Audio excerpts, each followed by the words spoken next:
আজকে রান্না করব চিকেন বিরিয়ানি। এই জন্য হাই প্যানে দিয়ে দিলাম তেল। তেলটা একটু গরম হয়ে আসলে ম্যারিনেট করা মাংসটুকু দিয়ে দিলাম।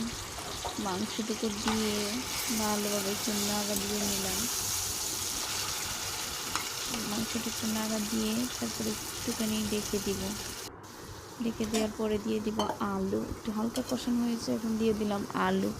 কেটে রাখা আলুগুলো দিয়ে দিলাম। আলু দিয়ে দেওয়ার পরে দিয়ে দিব অল্প একটুখানি দুধ ছিল, আজকে দুধ বাসায় ছিল না তাই দিতে পারিনি, অল্প একটু দুধ ছিল, এটা দিয়ে দিলাম। তারপরে দিয়ে দুধটা দিয়ে একটু ভালোভাবে হালকা করে মশলাটা নেড়ে দিতে হবে। তারপর নাড়ার পরে একটু ঢাকনা দিয়ে ঢেকে দিলাম।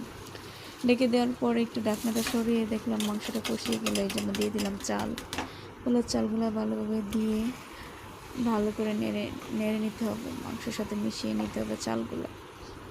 দেওয়ার পরে পানি দিয়ে দিয়েছিলাম, এটা স্কিপ হয়ে গেছে, সরি।